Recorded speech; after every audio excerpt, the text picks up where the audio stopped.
नमस्कार बच्चों, welcome back to my YouTube channel geography Guru. आज के इस एपिसोड में इस वीडियो में हम क्या बात करेंगे। आज हम बात करने वाले हैं क्लास 10th हिस्ट्री की और कंटिन्यू रखेंगे हमारी class 10th SST social science सामाजिक विज्ञान की मोस्ट इंपॉर्टेंट क्वेश्चंस की सीरीज को।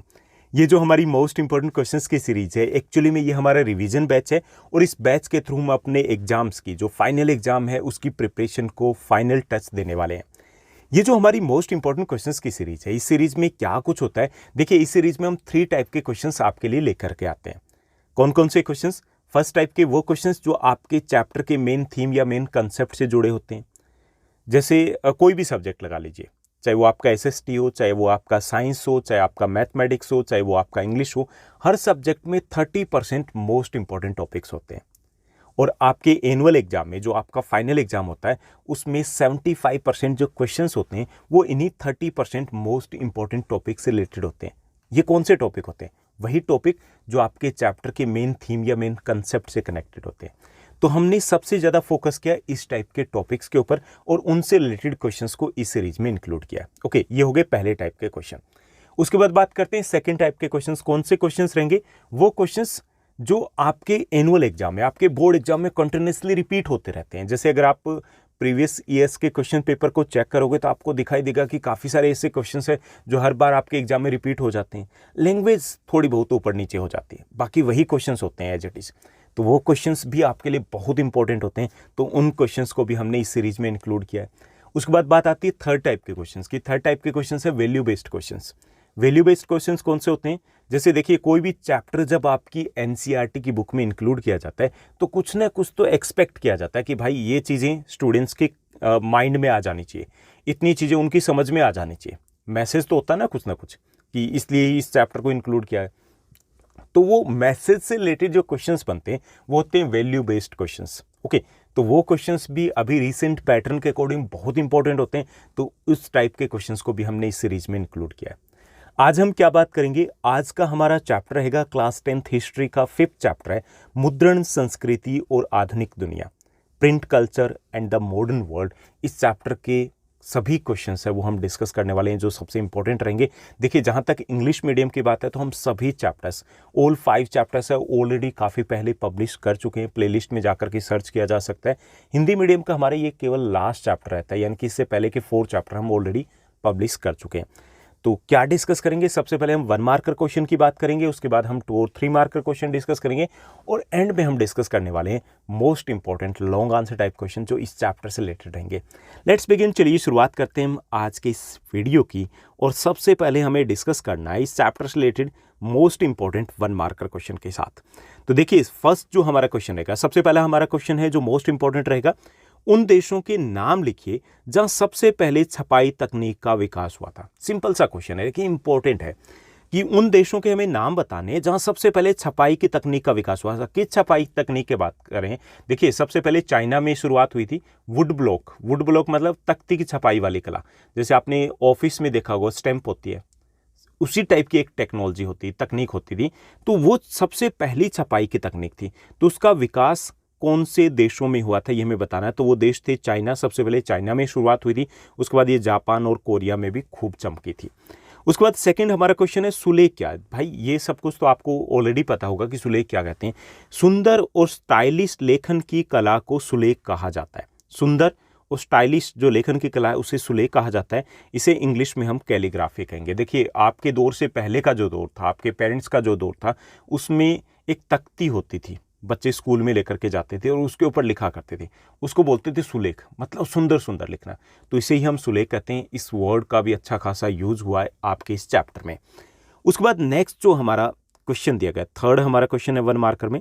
थर्ड क्वेश्चन रहेगा, चीन में मुद्रित सामग्री का प्रमुख उत्पादक कौन था? यह हमें बताना है। यानी कि चीन में जो मुद्रित सामग्री का मतलब जो प्रिंटेड मटेरियल पब्लिश हो रहा था वो कौन पब्लिश कर रहा था ये हमें बताना है। तो देखिए, उस टाइम में कोई ऐसा तो था नहीं, कोई सिस्टम होता था, कंपनीज होती थी, डेमोक्रेसी होती थी, ऐसा कुछ नहीं होता था, केवल राजतंत्र होता था। ठीक, तो कौन पब्लिश करता था? वहाँ पे जो इंपीरियल स्टेट यानी कि जो शाही प्रशासन था, जो सम्राट था, वही इन पुस्तकों को या इस मटेरियल को पब्लिश किया करते थे, प्रिंट किया करते थे। उसके बाद फोर्थ हमारा क्वेश्चन है, जापान में हाथ से छपाई की तकनीक कब और किसके द्वारा लाई गई थी? बहुत इंपॉर्टेंट क्वेश्चन है ये भी। देखिए 768 और 770 के आसपास बौद्ध मिशनरी थे, वो इस तकनीक को जापान लेकर के गए थे। यानी कि कब 768 से 770 के बीच में, 768 टू 770 के बीच में ये जापान पहुंची थी टेक्नोलॉजी, ये तकनीक। और कौन लेके गए थे? जो बुद्धिस्ट मिशनरीज थे, बौद्ध धर्म के जो प्रचारक थे, वो इस तकनीक को चाइना से जापान लेकर के गए थे। उसके बाद नेक्स्ट जो क्वेश्चन है, 5th क्वेश्चन, ये आपके लास्ट 10 ईयर्स की बात करें तो अच्छी खासी बार आपके एग्जाम में दिखाई दिया है। ये क्वेश्चन आपका, जापान में छपने वाली सबसे पुरानी किताब कौन सी है, ये हमें बताना, उसका नाम बताना है। तो वो बुक है डायमंड सूत्र, जो सबसे पहले जापान में पब्लिश हुई थी, छपी थी, मुद्रित हुई थी। उसके बाद 6th क्वेश्चन है, मार्को पोलो कौन था? देखिए मार्को पोलो इटली के एक महान अन्वेषक थे। अन्वेषक मतलब खोजकर्ता आप कह सकते हो, एक्सप्लोरर कह सकते हो। ओके, कौन थे? इटली के निवासी थे। और क्या थे? एक महान खोजकर्ता, अन्वेषक या एक्सप्लोरर थे। ओके, उसके बाद नेक्स्ट जो हमारा क्वेश्चन रहेगा, नेक्स्ट क्वेश्चन है, स्क्राइब या लिपिक कौन होते थे, ये हमें बताना है। स्क्राइब या फिर लिपिक, दोनों टाइप के वर्ड्स यूज हो सकते हैं। देखिए स्क्राइब या लिपिक की बात करें तो वे कुशल व्यक्ति होते थे जो प्रकाशकों के लिए पांडुलिपि लिखते थे। यूं कह सकते हैं भाई, पुराने जमाने की फोटोस्टेट मशीन होते थे ये, क्योंकि उस वक्त फोटोस्टेट मशीन तो होती नहीं थी। तो फोटोकॉपी कैसे होती थी? फोटोकॉपी ऐसे होती थी कि एक व्यक्ति बोलता था और बाकी व्यक्ति जो बैठे होते थे, जिनकी हैंडराइटिंग ठीक ठाक होती थी, वो उसको लिखते थे, कॉपी करते थे। तो उनको बोलते थे स्क्राइब या फिर लिपिक। तो लिपिक या स्क्राइब वे कुशल व्यक्ति थे जो प्रकाशकों के लिए पांडुलिपि लिखते थे। पांडुलिपि मतलब जो हाथ से लिखा जाता था। ठीक, तो ये हो गया 7th हमारा क्वेश्चन। उसके बाद 8th हमारा क्वेश्चन रहेगा, प्रथम आधुनिक प्रिंटिंग प्रेस का आविष्कार किसने किया था? यानी कि जिनको हम प्रिंटिंग प्रेस का पिता भी कहते हैं। Okay, father of modern printing press भी कहा जाता है। तो वो थे जर्मनी के गुटेनबर्ग। उन्होंने 1448 में पहली आधुनिक प्रिंटिंग प्रेस है उसको डेवलप कर लिया था। ओके, कौन थे? जर्मनी के गुटेनबर्ग। इनको हम father of modern printing press भी कहते हैं, आधुनिक प्रिंटिंग प्रेस के पिता भी कहा जाता है गुटेनबर्ग को। उसके बाद नेक्स्ट जो हमारा क्वेश्चन रहेगा, नेक्स्ट हमारा क्वेश्चन है 1 मार्कर में 9th क्वेश्चन है, गुटेनबर्ग द्वारा प्रकाशित पहली पुस्तक का नाम क्या था, ये हमें बताना है। तो गुटेनबर्ग द्वारा प्रकाशित पहली पुस्तक का नाम बाइबल था। ओके, उसके बाद 10th हमारा क्वेश्चन रहेगा, 10th क्वेश्चन है 1 मार्कर में, आधुनिक बात की जा रही पांडुलिपि की। पांडुलिपि क्या है ये हमें बताना है। तो पांडुलिपि एक हस्तलिखित दस्तावेज को कहते हैं। जैसे आपकी जो नोटबुक है हाथ से लिखी हुई है तो उसको हम पांडुलिपि कह सकते हैं। क्लियर? उसके बाद नेक्स्ट जो हमारा क्वेश्चन रहेगा, 11th क्वेश्चन दिया गया 1 मार्क में। देखिए 1 मार्कर क्वेश्चन इस चैप्टर में से सबसे ज्यादा बनेंगे आपके। तो 11th हमारा क्वेश्चन है, 1821 से संवाद कौमुदी का प्रकाशन किसने प्रारंभ किया? देखिए 1821 से संवाद कौमुदी पत्रिका है उसका प्रकाशन शुरू होता है। ये किसने शुरू किया था? तो वो थे राजाराम मोहन रॉय।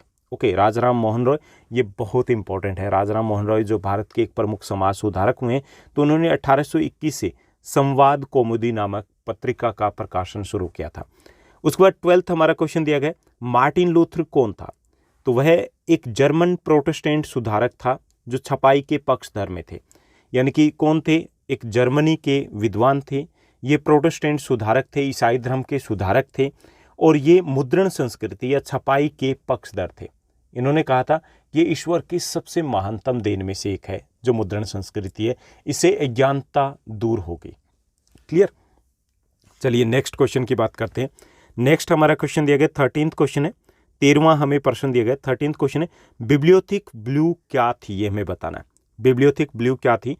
तो ये फ्रांस में खराब गुणवत्ता वाले कागज पर छपी सस्ती नीले कवर वाली छोटी सी किताबें होती थी, यानी कि छोटी छोटी बुक्स होती थी जो पॉकेट साइज बुक्स कह सकते हैं। तो ये बिब्लियोथिक ब्लू क्या थी कि ये फ्रांस में घटिया क्वालिटी के कागज पर छपी, सस्ती होती थी, नीले कवर वाली छोटी किताबें होती थी, उनको बिब्लियोथिक ब्लू कहा जाता था। यानी कि घटिया कागज पर छपे होने के कारण ये सस्ती होती थी और इनका जो कवर होता था वो ब्लू कलर का होता था, इसलिए इनके आगे ब्लू भी लिखा जाता है। तो बिब्लियोथिक ब्लू फ्रांस में खराब गुणवत्ता वाले कागज पर छपी सस्ती नीले कवर वाली छोटी किताबें होती थी। उसके बाद नेक्स्ट जो हमारा क्वेश्चन है 14th क्वेश्चन है, 95 थीसिस का मूल उद्देश्य क्या था? देखिए 95 थीसिस है किसने पब्लिश की थी? जो हमने ऊपर बात की है, मार्टिन लूथर किंग ने इनको पब्लिश किया था। ओके, इसका उद्देश्य क्या था? 95 थीसिस का मूल उद्देश्य रोमन कैथोलिक चर्च की कुप्रथाओं की आलोचना करना था। ये जो 95 थीसिस थी, इसके द्वारा जो रोमन कैथोलिक चर्च में कई सारी कुरीतियां थी, कई प्रकार की कुप्रथाएं थी, उनको चैलेंज किया गया था कि भाई ये गलत है, और अगर गलत नहीं है तो मैं यहाँ बैठा हूँ, मेरे साथ आकर के आप बहस डिबेट कर सकते हो। ओके, तो इसका मूल उद्देश्य था रोमन कैथोलिक चर्च की कुप्रथाओं की आलोचना करना, और मार्टिन लूथर ने इन 95 थीसिस को पब्लिश किया था। उसके बाद नेक्स्ट जो हमारा क्वेश्चन है, नेक्स्ट क्वेश्चन है 15th क्वेश्चन। ये भी काफ़ी इंपॉर्टेंट है, जो आपके बोर्ड एग्जाम में काफ़ी बार रिपीट हो चुका है। किसने कहा था मुद्रण ईश्वर का सर्वोत्तम और सबसे महान उपहार है? ये किसने कहा था? तो ये मार्टिन लूथर ने कहा था। ओके, उसके बाद नेक्स्ट जो हमारा क्वेश्चन रहेगा 16th क्वेश्चन है, चैप बुक्स क्या थी, ये हमें बताना है। तो जेब के आकार की ये बुक्स जिन्हें फेरी वालों द्वारा बेचा जाता था, जिन्हें चैपमैन कहा जाता था, उनको चैप बुक्स कहा जाता था। तो चैप बुक्स जेब के आकार की छोटी सी पुस्तकें होती थी, और इनको फेरी वाले बेचा करते थे, और उन बेचने वालों को हम बोलते थे चैपमैन। ओके, तो ये चैप बुक्स होती थी, यानी कि जेब के आकार की, पॉकेट साइज की ये बुक्स होती थी, छोटी छोटी। उसके बाद नेक्स्ट जो हमारा क्वेश्चन रहेगा 1 मार्कर में हमारा 17th क्वेश्चन है। 17th क्वेश्चन है, प्रिंटिंग प्रेस प्रगति का सबसे शक्तिशाली इंजन है, जनमत का वह बल है जो निरंकुशता को दूर भगाएगा। ये शब्द किसने कहे हैं? तो ये शब्द हैं लुईस सेबेस्टियन मर्शिए के। लुईस सेबेस्टियन मर्शिए ने ये शब्द कहे, ये जो प्रिंटिंग प्रेस है वो प्रगति का सबसे शक्तिशाली इंजन है, और ये जनमत का, लोकतंत्र का वह बल है जो जनता की सहायता करेगा, किसमें? निरंकुशता को भगाने में। ओके, तो ये किसने कहा है? ये लुईस सेबेस्टियन मर्शिए ने कहा है।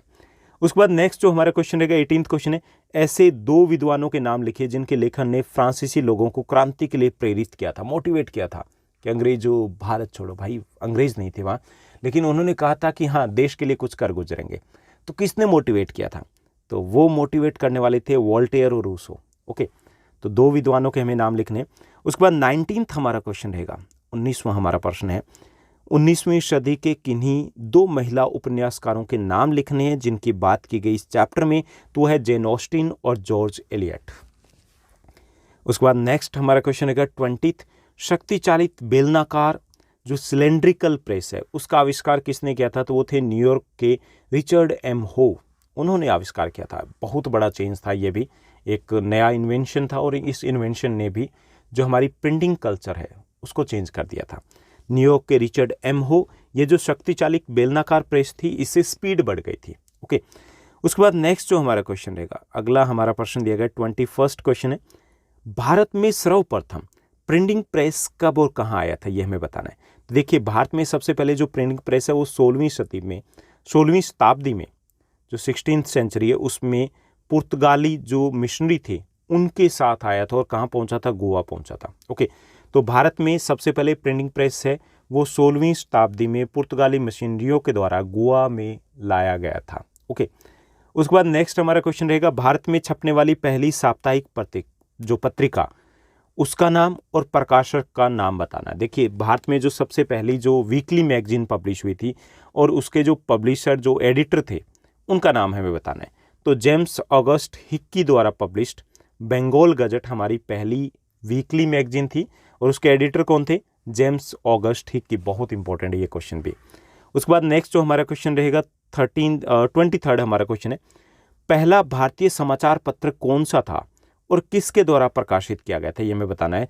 तो गंगाधर भट्टाचार्य द्वारा पब्लिश किया गया था पहला जो इंडियन न्यूज़पेपर था, और उसका नाम भी बंगाल गजट था। देखिए, भारत में पहले छपने वाली पहली जो मैगजीन थी वो भी बंगाल गजट के नाम से थी, और जो पहला न्यूज़पेपर था इंडिया का वो भी बंगाल गजट के नाम से था, और उसके जो एडिटर थे वो थे गंगाधर भट्टाचार्य जी। उसके बाद नेक्स्ट हमारा क्वेश्चन रहेगा क्वेश्चन नंबर 24th हमारा क्वेश्चन है, उन प्रिंटिंग प्रेसों के नाम बताइए जिन्होंने 1880 के दशक से कई धार्मिक ग्रंथों को देशी भाषाओं में प्रकाशित किया था। तो वो 2 प्रिंटिंग प्रेस है, एक तो नवल किशोर प्रेस लखनऊ की है जिसकी पुस्तकें आपको आज भी दिखाई दी जाती है इधर उधर, और श्री वेंकटेश्वर प्रेस है, ये बॉम्बे की है। ओके, उसके बाद नेक्स्ट जो हमारा क्वेश्चन है 25th, आमर जीवन पुस्तक की लेखिका कौन थी, ये हमें बताना। तो ये रस सुंदरी या राज सुंदरी देवी थी, दोनों ही तरीके से नाम लिखा जाता है, रस सुंदरी देवी या फिर राज सुंदरी देवी। ये भी इंपॉर्टेंट क्वेश्चन है। आमर जीवन बंगाली भाषा की एक आत्मकथा है, और ये राज सुंदरी देवी द्वारा लिखी गई है। उसके बाद नेक्स्ट जो हमारा क्वेश्चन रहेगा 26th क्वेश्चन है, इसमें भी एक पुस्तक की बात की जा रही है, स्त्री धर्म विचार की रचना किसने की थी, ये हमें बताना है। तो इसकी रचना की थी राम चड्ढा ने। ओके, इसमें बात की गई थी कि स्त्रियों को कैसे बिहेव करना चाहिए, किस तरीके से वो एक सुशिक्षित या फिर अच्छे बिहेवियर वाली महिला बन सकती है, लाइक दैट। उस बाद नेक्स्ट जो हमारा क्वेश्चन रहेगा 27वां क्वेश्चन है हमारा। 27वां क्वेश्चन को देखिए, 19वीं शताब्दी की किन्हीं 4 भारतीय महिला लेखिकाओं के नाम लिखने हैं। ओके, तो उनमें रहेगा आपका रासुंदरी देवी, कैलाश बासिनी देवी, ताराबाई शिंदे, पंडिता रामाबाई। ओके, ये 4 नाम रहेंगे, रासुंदरी देवी, कैलाश बासिनी देवी, ताराबाई शिंदे और पंडिता रामाबाई। उसके बाद नेक्स्ट जो हमारा क्वेश्चन रहेगा ये भी काफ़ी ज़्यादा इंपॉर्टेंट है। 28वां हमारा क्वेश्चन है, गुलामगिरी पुस्तक किसने लिखी? तो ये महात्मा ज्योतिबा फुले के द्वारा लिखी गई है। गुलामगिरी पुस्तक किसकी लिखी हुई है? महात्मा ज्योतिबा फुले के द्वारा लिखी गई है गुलामगिरी पुस्तक को। उस पर 29वां क्वेश्चन है, ये आपका 3 मार्कर के लिए भी बहुत इंपॉर्टेंट रहेगा। वर्नाकुलर प्रेस एक्ट क्या था? देखिए, ये कानून था, यह एक अधिनियम था जिसे 1878 में प्रेस की स्वतंत्रता पर प्रतिबंध लगाने के लिए जो ब्रिटिश सरकार थी उसके द्वारा पारित किया गया था। तो वर्नाकुलर प्रेस एक्ट, इसको हम हिंदी में देसी प्रेस एक्ट भी कह सकते हैं। ओके, क्योंकि देसी प्रेस एक्ट इसलिए बोलते हैं कि ये जो हमारे देसी न्यूज़पेपर थे, जो लोकल न्यूज़पेपर थे, उनके लिए ये एक्ट था। तो ये एक अधिनियम या फिर कानून था जिसे 1878 में फ्रांस जो प्रेस की स्वतंत्रता है उस पर प्रतिबंध लगाने के लिए ब्रिटिश सरकार है उन्होंने पारित किया था। तो ये कई बार 1 मार्कर में पूछ लिया जाता है कि वर्नाकुलर प्रेस एक्ट या देसी प्रेस एक्ट क्या था, या वर्नाकुलर प्रेस एक्ट को कब पारित किया गया? तो 1878 में इसको पारित किया गया था। क्यों पारित किया गया? जो प्रेस है, देसी न्यूज़पेपर है, उन पर प्रतिबंध लगाने के लिए, उनको एक तरीके से रोक टोक करने के लिए इसको पारित किया गया था। उसके बाद नेक्स्ट जो हमारा क्वेश्चन रहेगा 30th क्वेश्चन दिया गया, 30वां हमारा प्रश्न रहेगा। 30th क्वेश्चन है, उस समाचार पत्र का नाम बताइए जिससे बाल गंगाधर तिलक जुड़े हुए थे। तो उस समाचार पत्र का नाम है केसरी। इसके बारे में आप पहले भी क्लासेस में पढ़ चुके होंगे। उसके बाद नेक्स्ट जो हमारा क्वेश्चन है 31st, बोलने की आज़ादी, प्रेस की आज़ादी, संघ बनाने की आज़ादी। भारत सरकार अब जनता की राय व्यक्त करने और आपसी समझ को बढ़ावा देने की 3 शक्तिशाली साधनों को कुचलने की कोशिश कर रही है। स्वराज के लिए लड़ाई, खिलाफत के लिए लड़ाई का अर्थ है इस खतरे से आज़ादी के लिए सबसे पहले लड़ाई। ये शब्द किसने कहे हैं? तो ये शब्द महात्मा गांधी के हैं। ओके, उन्होंने कब कहे थे? जब प्रेस को कुचलने की कोशिश की जा रही थी, प्रेस की आवाज़ को, प्रेस की स्वतंत्रता को दबाने की कोशिश की जा रही थी। उसके बाद नेक्स्ट जो हमारा क्वेश्चन रहेगा, अगला हमारा प्रश्न रहेगा 32nd है, ईदो को बाद में किस नाम से जाना गया, ये हमें बताना है। तो देखिए, ईदो को बाद में टोक्यो के नाम से जाना गया। ईदो यानी कि टोक्यो का पुराना जो नाम है, जापान की जो राजधानी कैपिटल है, उसका पुराना नाम ईदो है। उसके बाद नेक्स्ट जो हमारा क्वेश्चन है 33rd, देश विधर्मियों की पहचान करने और उन्हें दंडित करने के लिए एक रोमन कैथोलिक अदालत होती थी, तो उसका नाम था इंक्विजिशन। ओके, इंक्विजिशन एक अदालत थी जिसको रोमन कैथोलिक चर्च ने एस्टेब्लिश किया था, स्थापित किया था, ताकि ऐसे लोगों की पहचान की जाए जो धर्म के खिलाफ लिखते थे, जो धर्म की आलोचना करते थे, और ऐसे लोगों को इस अदालत के द्वारा सज़ा सुनाई जाती थी। तो इंक्विजिशन वो अदालत थी। उसके बाद नेक्स्ट जो हमारा क्वेश्चन रहेगा 34th, 1 मार्कर में देखिए काफ़ी ज़्यादा हो गए, बस 1-2 और। उसके बाद है 34th हमारा क्वेश्चन कि रोमन चर्च ने यहाँ दिया गया रिक्त स्थान से प्रतिबंधित पुस्तकों की सूची रखना शुरू कर दिया था। कब से? तो ये 1558 से रोमन कैथोलिक चर्च ने 1558 ईस्वी से प्रतिबंधित पुस्तकों की सूची को रखना शुरू कर दिया था। उसके बाद नेक्स्ट जो हमारा क्वेश्चन रहेगा 35th, कितागावा उतामारो कौन थे? तो ये एक जापानीज आर्टिस्ट थे, एक जापानी कलाकार थे। ओके, उसके बाद नेक्स्ट जो हमारा क्वेश्चन दिया गया, नेक्स्ट हमारा क्वेश्चन है 36th क्वेश्चन है। This one is the last 1 marker most important question of this chapter. 36th हमारा क्वेश्चन है, 16वीं शताब्दी के ग्रंथ तुलसीदास के रामचरितमानस का पहला मुद्रित संस्करण कब प्रकाशित हुआ था? तो ये 1810 में प्रकाशित हुआ था। ओके, तो ये रहेंगे हमारे इस चैप्टर के मोस्ट इंपॉर्टेंट 1 मार्कर क्वेश्चन।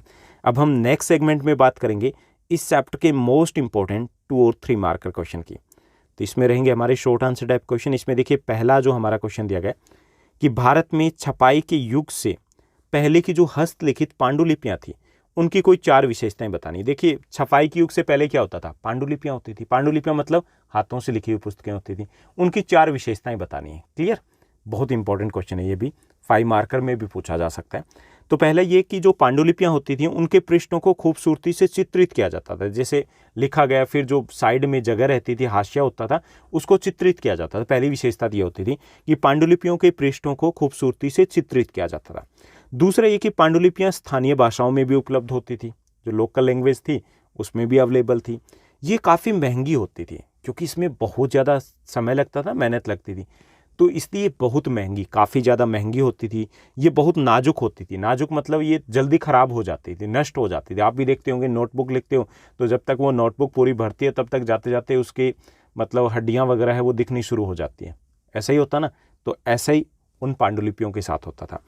इन्हें आसानी से पढ़ नहीं सकते थे क्योंकि लिखावट अलग अलग शैलियों में होती थी, यानी कि इनको पढ़ना मुश्किल होता था क्योंकि जो इनको लिखते थे तो वो लिखने वालों की लिखावट अलग अलग होती थी। इसके साथ साथ ये रोज़मर्रा का जो हमारा जीवन था उसमें ये उपयोगी नहीं होती थी, यानी कि केवल जो धनी लोग थे वही इन पुस्तकों को खरीदते या फिर पढ़ते थे क्योंकि महंगी होती थी। ओके, तो ये इनकी विशेषता थी कि इनके पृष्ठों को खूबसूरती से चित्रित किया जाता था। पांडुलिपियाँ स्थानीय भाषाओं में उपलब्ध होती थी। ये बहुत नाजुक होती थी, इसलिए बहुत महंगी भी होती थी, और ये बहुत नाजुक होती थी इसलिए जल्दी नष्ट हो जाती थी। इनको पढ़ना आसान नहीं था क्योंकि अलग अलग पैटर्न में, लिखावट की अलग अलग शैलियों में लिखी होती थी, और ये हमारी आम जिंदगी में व्यापक रूप से प्रयोग में नहीं लाई जाती थी। ओके, तो ये थी पांडुलिपियों की विशेषताएं जो भारत में मुद्रण संस्कृति से पहले प्रयोग में लाई जाती थी। उसके बाद नेक्स्ट जो हमारा क्वेश्चन रहेगा कि भारतीय महिलाओं पर प्रिंट के प्रभावों की व्याख्या कीजिए, कि भारतीय जो महिलाएं उनके ऊपर प्रिंट कल्चर का, मुद्रण संस्कृति का क्या प्रभाव पड़ा। देखिए, पहला प्रभाव क्या रहा कि लेखकों ने महिलाओं के जीवन और विशेषताओं के बारे में लिखना शुरू किया। इससे महिला पाठकों की संख्या में वृद्धि हुई, उनको भी इंटरेस्ट आने लग गया। ओके, पहला ये प्रभाव पड़ा। दूसरा, महिला लेखिकाओं ने अपनी आत्मकथा स्वयं लिखी और उन्होंने महिलाओं की स्थिति, उनकी अज्ञानता, कैसे उन्हें कठिन घरेलू श्रम करने के लिए मजबूर किया जाता था, आदि पर प्रकाश डाला। यानी कि कुछ जो महिलाएं थी वो लेखिका बन गई और उन्होंने अपनी खुद की गाथाएं, आत्मकथाएं लिखी, और उसमें उन्होंने अपने जीवन की जो परेशानियां थी उनको खुल करके लिखा। हिंदी लेखन का एक बड़ा वर्ग नारी शिक्षा के प्रति भी समर्पित था। हिंदी लेखन की बात करें तो बड़ा वर्ग था जो नारी शिक्षा के बारे में लिखता था। 20वीं सदी की शुरुआत में महिलाओं द्वारा लिखी जाने वाली पत्रिकाएं बहुत लोकप्रिय हुई थी, जिनमें महिला शिक्षा, विधवा जीवन, विधवा पुनर्विवाह इत्यादि पर चर्चा की गई थी। ओके, इसके साथ साथ आप ऐड कर सकते हो कि मुद्रण संस्कृति के कारण महिलाओं में साक्षरता दर में भी बढ़ोतरी हुई, उनमें साक्षरता दर में बढ़ोतरी हुई। एक और ये भी लिख सकते हो कि महिलाएं अपने अधिकारों को लेकर के पहले की तुलना में ज़्यादा जागरूक हो गई थी। ओके, कि उन्हें भी पता चला कि ये भी हमारे भी अधिकार हो सकते हैं। ओके, लाइक दैट, ऐसी चीज़ें आप यहाँ लिख सकते हो। उसके बाद नेक्स्ट जो हमारा क्वेश्चन रहेगा, थर्ड क्वेश्चन रहेगा यहाँ से मोस्ट इंपॉर्टेंट पे, तीसरा जो हमारा प्रश्न रहेगा, थर्ड क्वेश्चन है, मार्को पोलो कौन था और मुद्रण संस्कृति में उनका क्या योगदान था, ये हमें बताना है। तो देखिए, मार्को पोलो इटली के एक महान अन्वेषक, खोजकर्ता या एक्सप्लोरर थे, और योगदान क्या था कि 1295 में 1295 में चीन में कई वर्षों की खोज के बाद मार्को पोलो वो वापस इटली लौट जाते हैं। ठीक, कब लौटते हैं? 1295 में। कहाँ से लौटते हैं? चीन से। कहाँ लौटते हैं? इटली वापस लौटते हैं। वह अपने साथ वुड ब्लॉक प्रिंटिंग की तकनीक भी लेकर गए, जो छापे की, तख्ती की छपाई वाली जो कला थी ना, जिसमें लकड़ी के ऊपर जैसे अक्षरों को उकेरा जाता था, जैसे आप स्टैम्प देखते हो स्कूल में, उस टाइप से। तो वो जो टेक्नोलॉजी थी, वो जो तकनीक थी, उसको वो अपने साथ इटली ले गए। अब इटली में लकड़ी के ब्लॉक से किताबें बनाई जाने लगी और जल्द ही ये तकनीक पूरे यूरोप के अन्य हिस्सों में फैल गई थी। इस तरीके से हम ये कह सकते हैं कि शुरुआत में मुद्रण संस्कृति के प्रचार प्रसार में मार्को पोलो का बड़ा योगदान था। ये यूरोप में जो मुद्रण संस्कृति का प्रचार प्रसार शुरुआत में हुआ था, तो उसमें मुख्य जो योगदान था वो मार्को पोलो का ही था। उसके बाद नेक्स्ट जो हमारा क्वेश्चन रहेगा, अगला हमारा प्रश्न दिया गया, फोर्थ है हमारा। फोर्थ क्वेश्चन है, पांडुलिपियों की कमियों का उल्लेख कीजिए। हमें बताना है कि जो पांडुलिपियां होती थी उनकी क्या कमियां होती थी। ये 5 मार्कर के लिए भी इंपॉर्टेंट रहेगा। देखिए, हस्तलिखित जो पांडुलिपियां हैं उनका उत्पादन पुस्तकों की बढ़ती मांग को पूरा नहीं कर सका। पहली विशेषता ये होती कि जो पांडुलिपियां थी वो क्या होती थी, जो हस्तलिखित दस्तावेज होते थे उनको ही पांडुलिपि कहा जाता था। तो ये जो पांडुलिपियां थी, इनका उत्पादन पुस्तकों की बढ़ती मांग को पूरा नहीं कर सका। पहली विशेषता ये थी, क्योंकि इनका तुरंत ये तो थी नहीं कि फोटोस्टेट मशीन थी कि निकाल दो, ऐसा था नहीं ना, हाथों से लिखा जाता था।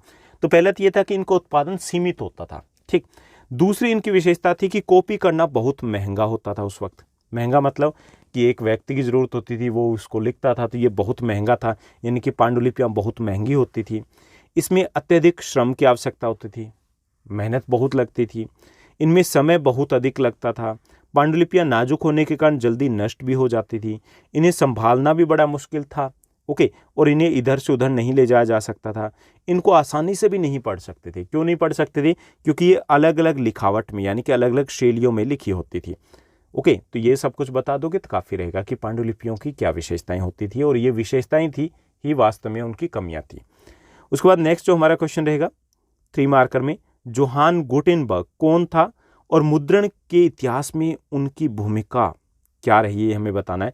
या प्रिंटिंग प्रेस का आविष्कार किसने किया, और प्रिंट तकनीक जो थी, मुद्रण जो कला थी, उसका विकास कैसे किया गया। तो देखिए यहाँ पे प्रिंटिंग प्रेस का आविष्कार नहीं, आधुनिक प्रिंटिंग प्रेस का आविष्कार किसने किया ये हमें बताना है।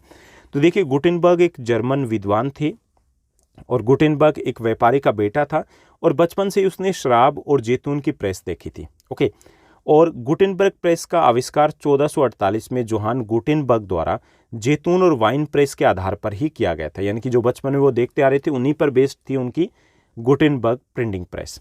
बाइबल पहली पुस्तक थी जो इस प्रेस से छपी थी, और शुरुआत में इसकी गति थोड़ी धीमी थी, और 3 वर्षों में 180 बाइबल को छापा गया था। हालांकि उस समय के हिसाब से ये काफ़ी तेज था। ओके, तो ये रहेगा कि गुटेनबर्ग कौन था। एक जर्मनी के विद्वान थे, ये एक व्यापारी के बेटे थे। बचपन से ही उन्होंने ऑलिव और वाइन प्रेस को देखा था, और गुटेनबर्ग प्रेस का जो आविष्कार है वो 1448 में किया जाता है, जो कि वाइन और जो ऑलिव प्रेस है उसी पर बेस्ड थी।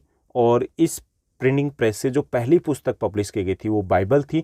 शुरुआत में 3 वर्षों में 180 बाइबलों को इस प्रेस की सहायता से पब्लिश किया गया था।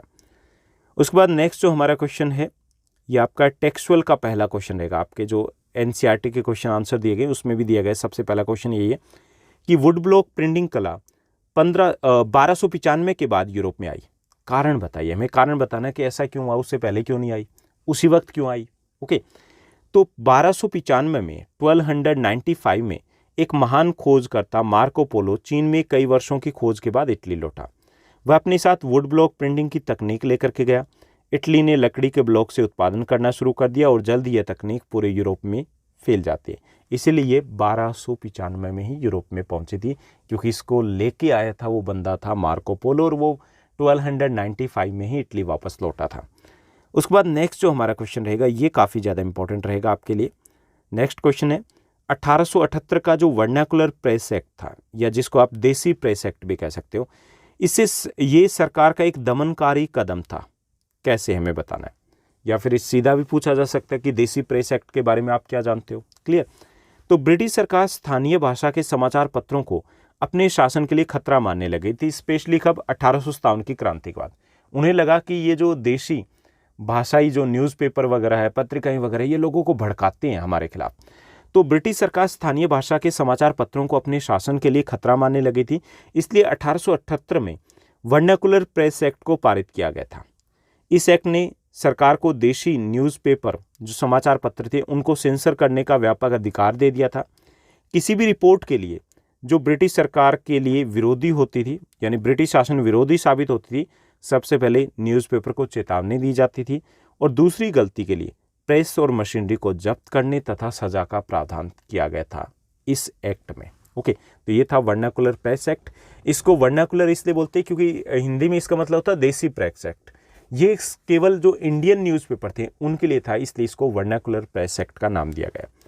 उसके बाद नेक्स्ट जो हमारा रहेगा, नेक्स्ट सेगमेंट की हम बात करेंगे, नेक्स्ट क्वेश्चन की हम बात करेंगे, उसके बाद नेक्स्ट सेगमेंट में चलेंगे। नेक्स्ट हमारा क्वेश्चन रहेगा जो कि 2 और 3 मार्कर का लास्ट क्वेश्चन रहेगा मोस्ट इंपॉर्टेंट में, कि मुद्रित पुस्तकों का सभी ने स्वागत नहीं किया, जिन्होंने किया वे भी इसके बारे में भयभीत थे। कुछ एग्जाम्पल देकर के बताना कि ऐसा क्या था। शुरुआत में जो लोग थे, सारे लोग थे, वो प्रिंटिंग जो कल्चर थी, मुद्रण जो संस्कृति थी, उसके फेवर में नहीं थे। ऐसा क्यों था?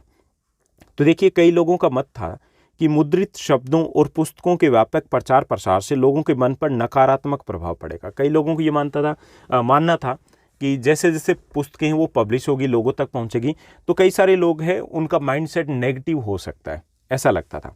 उन्हें डर था कि अगर छपी हुई और पढ़ी हुई चीज़ों पर नियंत्रण नहीं होगा तो विद्रोही और अधार्मिक विचार महत्व प्राप्त कर जाएंगे। उन्हें यह भी लगता था कि लोग अधार्मिक हो जाएंगे, लोगों को भड़काना आसान हो जाएगा, ऐसा लग रहा था कई लोगों को। विद्वानों के मन में ये भी भय था कि मूल्यवान साहित्य वो नष्ट हो जाएगा, घटिया साहित्य है वो ज़्यादा हो जाएगा, उसकी बाढ़ आ जाएगी।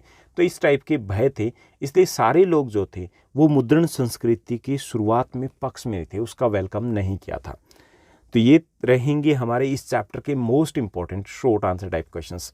Now let's move to the next segment, और अगले सेगमेंट में हम डिस्कस करेंगे इस चैप्टर के most important long answer type questions, यानी कि 5 मार्कर क्वेश्चन।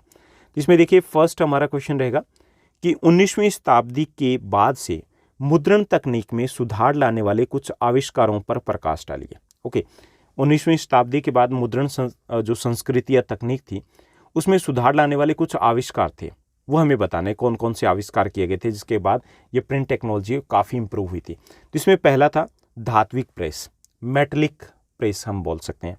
तो जो मेटालिक प्रेस क्या थी कि धात्विक प्रेस की 19वीं सदी में प्रिंटिंग टेक्नोलॉजी में कई नए आविष्कार हुए थे।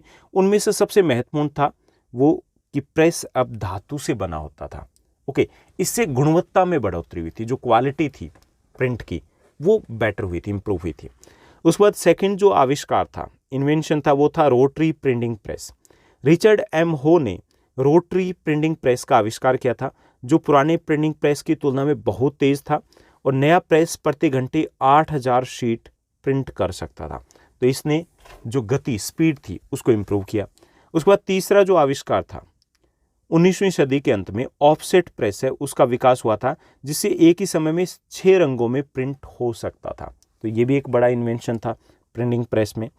उसके बाद फोर्थ जो इन्वेंशन था कि 20वीं सदी के अंत में बिजली से चलने वाली प्रेसें हैं वो आ गई, इससे भी छपाई के काम में तेजी आई थी। तो ये चौथा आविष्कार हुआ था।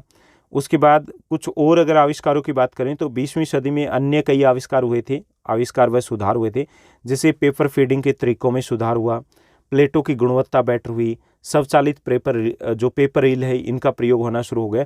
इससे भी जो प्रिंटिंग कल्चर है, जो प्रिंट कल्चर है उसमें इंप्रूवमेंट हुई थी। तो ये कुछ आपको बताने हैं कि कौन कौन से आविष्कार हुए थे। ये एक टेक्नोलॉजिकल कह सकते हैं, टेक्निकल क्वेश्चन है, काफ़ी थोड़ा सा डिफिकल्ट रहता है लेकिन कई बार आपके एग्जाम में रिपीट हो चुका है।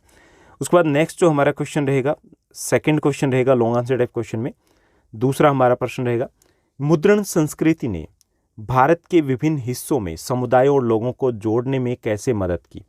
एग्जाम्पल देख करके बताना है। ओके, कि भारतीय जो लोग थे उनको जोड़ने में जो हमारी प्रिंट कल्चर है उसका भी एक रोल रहा था, कैसे रहा था ये हमें बताना है। तो देखिए विभिन्न धर्मों के बीच चर्चा और बहस वाद विवादों को प्रोत्साहित करने वाले लोगों के एक व्यापक दायरे में धार्मिक ग्रंथ है वो पहुंचने लगे थे। इससे क्या हुआ कि जो धर्म के अलग अलग धर्मों के जो लोग थे उनके बीच में धार्मिक ग्रंथ पहुंचे, इससे चर्चा बहस और विवाद सब कुछ हुआ। इससे लोग लॉजिकल हुए, आपस में जुड़े भी, एक दूसरे के धर्म को समझने में मदद मिली। पहला ये हुआ, इससे लोगों की धार्मिक भावनाएं थी, पहले ये था कि ये सही है ये गलत है, उस बहस से काफ़ी सारे लोग आगे निकले कि हाँ हम एक दूसरे से कैसे जुड़े, उन चीज़ों को समझने में मदद मिली, क्योंकि इससे बहस चर्चा खुल करके होने लग गई और लोग लॉजिकल हो गए थे। उसके बाद सेकंड था कि समाचार पत्र है वह अखिल भारतीय पहचान बनाने के लिए एक स्थान से दूसरे स्थान पर समाचार प्रसारित करने लगे थे। यानी कि जो समाचार पत्र थे उनमें न्यूज़ पब्लिश होती थी। जो नॉर्थ इंडियन न्यूज़पेपर थे उसमें साउथ इंडिया की, वेस्ट इंडिया की, ईस्ट इंडिया की न्यूज़ आती थी। इससे भी लोग आपस में कनेक्टेड हुए, आपस में जुड़े, एक अखिल भारतीय पहचान बने कि हम सभी इंडियंस हैं। तीसरा, मुद्रित ग्रंथों और समाचार पत्रों के माध्यम से विचारों के प्रसार से भारतीयों की व्यापक समझ विकसित हुई। जैसे हमने ऊपर बात की कि लोग तार्किक हो गए थे, लॉजिकल हो गए थे, अब वो सुनी सुनाई बातों पे विश्वास नहीं करते थे, वो अपनी खुद की बुद्धि का उपयोग कर सकते थे। तो ये भी भारतीयों को जोड़ने में काफ़ी मददगार सिद्ध हुआ। इसके साथ साथ जो प्रिंट कल्चर थी उसने कई सारी सामाजिक बुराइयों के खिलाफ भी आवाज़ उठाई, जैसे सती प्रथा, बाल विवाह, पर्दा प्रथा। इससे भी भारतीय समाज है वो और ज़्यादा मजबूत हुआ, उनकी जो कमज़ोर कड़ियाँ थी वो दूर हो गई। प्रिंट ने कई सामाजिक सुधारों और सुधार आंदोलनों को जन्म भी दिया। इससे भी भारतीय समाज की जो कमियां थी वो धीरे धीरे दूर होती गई। मतों के टकराव से नए विचार भी उभर के आए कि इससे वाद विवाद तो बढ़ा, लेकिन वाद विवाद के साथ साथ नए विचार निकल के आए कि क्या बेहतर है समाज के लिए। ओके, तो ये कह सकते हैं कि पॉजिटिव साइड थी प्रिंट कल्चर की, और इसके कारण भारतीय समाज था, भारतीय जो लोग थे वो आपस में जुड़ गए थे। उसके बाद नेक्स्ट जो हमारा क्वेश्चन रहेगा, अगला हमारा प्रश्न रहेगा लॉन्ग आंसर टाइप क्वेश्चन में। थर्ड हमारा क्वेश्चन दिया गया कि 18वीं शताब्दी में यूरोप में पढ़ने के जुनून में वृद्धि के 5 कारण बताने। कि यूरोप में पढ़ने का जुनून है, एक तरीके से रीडिंग मेनिया है, उसकी शुरुआत होती है। तो उसके कारण क्या थे? पहले ये थे कि प्रिंटिंग में जो क्रांति थी वो गुटेनबर्ग के प्रिंटिंग प्रेस द्वारा लाई गई थी। इससे क्या हुआ कि इसके बाद पुस्तकें सस्ती हो गई थी। पहला तो ये था कि पुस्तकें सस्ती हो गई थी, यानी कि हर कोई खरीद सकता था, और ये जो पुस्तकें थी वो आसानी से उपलब्ध भी हो गई थी, यानी कि न केवल सस्ती बल्कि हर जगह उपलब्ध थी, आसानी से उपलब्ध हो गई थी। पहले मिलती ही नहीं थी ना, पांडुलिपियाँ तो मिलने लग गई थी, अब वो हर जगह भी उपलब्ध थी, गाँव में, शहरों में, हर कहीं पर ये उपलब्ध हो गई थी। पुस्तकें सभी के लिए समान रूप से उपलब्ध थी, यानी कि अब अमीर के साथ साथ गरीब भी पुस्तकों को खरीद सकते थे। इसके साथ साथ पुस्तकें हर विषय पर अवेलेबल थी, यानी कि जिसकी जैसी रुचि थी उसी टाइप की पुस्तकें अब अवेलेबल होने लग गई थी। इसके साथ साथ जो लोकप्रिय साहित्य के नए रूप जैसे लघु कहानी, उपन्यास इत्यादि भी छपने लगे थे। इससे नए दर्शक थे वो भी जुड़ गए थे, यानी कि उनकी भी रुचि थी वो जागृत हो गई थी पढ़ने में। इसके साथ साथ 17वीं और 18वीं शताब्दी में यूरोप के अधिकांश हिस्सों में जो साक्षरता दर है, जो लिटरेसी है, उसमें तेजी से वृद्धि होती है। यूरोप के कई भागों में 60 से 80% तक साक्षरता दर हो गई थी। इससे भी लोगों में पढ़ने का जुनून पैदा हुआ कि वो भी लोग पढ़ने लग गए थे। और इसके साथ साथ यहाँ पर पत्रिकाओं का विकास भी शुरू हो गया था। ये जो पत्रिकाएं थी इसमें मनोरंजन का तो ध्यान रखा ही जाता था, साथ ही साथ जो समसामयिक जो घटनाएं थी वो भी उसमें उपलब्ध होती थी। तो इन सब कारणों से लोगों में एक पढ़ने का जुनून पैदा हो गया था, जिसे हम रीडिंग मेनिया या पढ़ने के जुनून के नाम से जानते हैं। ओके, यानी कि पुस्तकें सस्ती हो गई थी, पुस्तकें आसानी से उपलब्ध थी, पुस्तकें हर जगह उपलब्ध थी, पुस्तकें हर किसी के लिए उपलब्ध थी, पुस्तकें हर विषय के ऊपर उपलब्ध थी, और साक्षरता दर भी बढ़ गई थी, पुस्तकों के नए नए रूप आ गए थे। तो इन सब के कारण एक तरफ से कह सकते हैं कि क्रेज हो गया था लोगों में, जिसको रीडिंग मेनिया या फिर पढ़ने का जुनून कहा गया था। तो ये सारे कारण थे उसके पीछे, और इस कारण की शुरुआत होती है गुटेनबर्ग प्रेस के द्वारा। यानी कि गुटेनबर्ग प्रेस आती है जिसमें धीरे धीरे सुधार किया जाता है, और उसके बाद पुस्तकें दे दनादन, यानी कि पुस्तकों की बाढ़ आ जाती है मार्केट में। उसके बाद नेक्स्ट जो हमारा क्वेश्चन रहेगा, अगले क्वेश्चन की बात करते हैं। अगला हमारा लॉन्ग आंसर टाइप क्वेश्चन रहेगा जो इंपॉर्टेंट रहेगा आपके लिए, कि कई इतिहासकारों ने तर्क दिया है कि प्रिंट संस्कृति ने उन परिस्थितियों का निर्माण किया जिसके कारण फ्रांसीसी क्रांति हुई। ओके, व्याख्या कीजिए, हमें बताना है। बहुत इंपॉर्टेंट क्वेश्चन है। लॉन्ग आंसर टाइप क्वेश्चन की बात करें तो सबसे ज़्यादा बार यही क्वेश्चन आपके एग्जाम में रिपीट हुआ है। तो इसमें हमें बताना है कि प्रिंट कल्चर, मुद्रण संस्कृति है, वो फ्रांसीसी क्रांति के लिए जिम्मेवार थी, ऐसा कुछ लोग, कुछ विद्वान मानते हैं। कैसे? तो पहला कि दार्शनिक लोगों के विचार, कि प्रिंट ने विद्वान विचारकों के विचारों को लोकप्रिय बनाया, जिन्होंने चर्च के अधिकार, राज्य की निरंकुश सत्ता, इनके ऊपर हमला किया था, जैसे कि रूसो हो गए, वोल्टेयर हो गए, इस प्रकार के विद्वान। तो पहला क्या रहा कि जो दार्शनिक थे उनके विचारों को लोगों तक पहुंचाने का जो रोल था वो प्ले किया था प्रिंट कल्चर ने। इससे क्या हुआ कि लोगों के पास नए लॉजिक मिले, लोगों को कि हाँ ये चीज़ गलत है तो उसके खिलाफ हम खड़े होंगे। ओके, तो पहला कारण क्या बताओगे? पहले ये बताओगे कि दार्शनिक लोगों के विचार है वो लोगों तक पहुंचाने में मुद्रण संस्कृति का बड़ा योगदान रहा। प्रिंट ने विद्वान विचारकों के विचार, उनको लोकप्रिय बनाया, जैसे कि चर्च के अधिकार, राज्य की निरंकुश सत्ता को लेकर के जो वोल्टेयर और रूसो के विचार थे, उन विचारों को आम लोगों तक पहुंचाने का जो काम किया था वो प्रिंट कल्चर ने किया था, जिससे लोग, जो वहाँ के सम्राट थे, शासन वर्ग था, उसके खिलाफ खड़े हो गए थे। दूसरा, नई संस्कृति का जन्म हुआ था प्रिंट कल्चर के कारण, कि प्रिंट ने संवाद और बहस की एक नई संस्कृति का निर्माण किया था। जनता अब तार्किक हो गई थी, उन्होंने मौजूदा विचारों और विश्वासों पर सवाल उठाना शुरू कर दिया था। दूसरा कारण ये था, जो प्रिंट कल्चर थी उसके बाद लोग थे वो तार्किक हो गए थे, लॉजिकल हो गए थे, और वो सुनी सुनाई बातों पर विश्वास नहीं करते थे। अब वो क्यों लगाने लग गए थे? इससे भी जो फ्रांस की क्रांति है उसके लिए माहौल तैयार हो गया, कि जैसे थर्ड एस्टेट था वो सारे टैक्स देता था, लोगों ने कहना शुरू कर दिया कि हम ही क्यों, वो क्यों नहीं। ओके, ये सब कुछ कैसे हुआ? जब लोग जागरूक हुए, जब लोग तार्किक हुए, और ये किसने किया? ये मुद्रण संस्कृति ने किया था। उसके बाद नेक्स्ट जो रहेगा, थर्ड जो कारण था कि जिसके कारण ये माना जाता है कि प्रिंट संस्कृति ने फ्रांसीसी क्रांति के लिए माहौल तैयार किया, वो है कुलीन वर्ग की आलोचना। 1780 के दशक के साहित्य ने रॉयल्टी का, कुलीन वर्ग का मजाक उड़ाया, उनकी नैतिकता, उनकी मौजूदा जो सामाजिक व्यवस्था थी उसकी आलोचना की। इससे क्या हुआ एक तो लोग जागरूक हुए कि अच्छा ये गड़बड़ है, ठीक। दूसरा ये था कि उनका भय कम हो गया था, डर कम हो गया था। पहले एक डर था कि नहीं हम आलोचना नहीं कर सकते, आलोचना करेंगे तो पता नहीं क्या हो जाएगा, तो उनका भय कम हो गया। अब उन्हें भी लगा कि नहीं, जो कहा जा रहा है वो सही कहा जा रहा है, और क्यों ना हम भी ऐसा ही कुछ करें, इस व्यवस्था को बदलाव लेकर के आएँ, इसमें हम बदलाव लेकर के आएँ। तो इस तरीके से यूँ कह सकते हैं कि जो मुद्रण संस्कृति थी, जो समाचार पत्र थे, उन्होंने भी लोगों को उकसाया क्रांति करने के लिए। उसके बाद नेक्स्ट जो इसके पीछे कारण बताया जाता है कि जो मुद्रण संस्कृति है उसने फ्रांसीसी क्रांति के लिए कैसे माहौल तैयार किया, वो है नई सोच। कि प्रिंट ने सीधे तौर पर लोगों के दिमागों को ही आकार नहीं दिया, उनके दिमाग को ही नहीं बदला, बल्कि उन्होंने अलग तरीके से सोचने की संभावनाओं को खोल दिया कि आप कुछ नया सोचिए ना। जैसे लोकतंत्र का विचार है, समानता का विचार है, कानून के शासन का विचार है, इस प्रकार के विचार कहाँ से पहुँचे लोगों तक? ये समाचार पत्र, पत्रिकाओं के माध्यम से ही पहुँचे थे। ओके, तो नए विचार थे, तो इन नए विचारों ने नए रास्ते दिए, नए लक्ष्य दिए, नए उद्देश्य दिए, और लोगों ने क्रांति कर दी। इसके साथ साथ जनसंचार के साधनों की भूमिका, कि जनसंचार के साधन जैसे समाचार पत्र, पत्रिकाएं, चैपबुक और ये सब युद्धों और व्यापार के साथ साथ अन्य स्थानों के विकास की खबरें और जानकारी भी देते थे। और ये जो अन्य स्थानों की जो जानकारी देते थे, इसका प्रभाव भी लोगों के ऊपर पड़ा कि अगर वहाँ ऐसा हो रहा है तो हमारे क्यों नहीं हो सकता। ओके, इससे भी लोग अवेयर हुए, जागरूक हुए और क्रांति के लिए तैयार हो गए थे। तो इन सब कारणों से कहा जाता है कि जो फ्रांसीसी क्रांति थी उसकी नींव मुद्रण संस्कृति ने ही रखी थी। तो ये था हमारा चैप्टर, और इस चैप्टर से रिलेटेड मोस्ट इंपॉर्टेंट आपके क्वेश्चंस।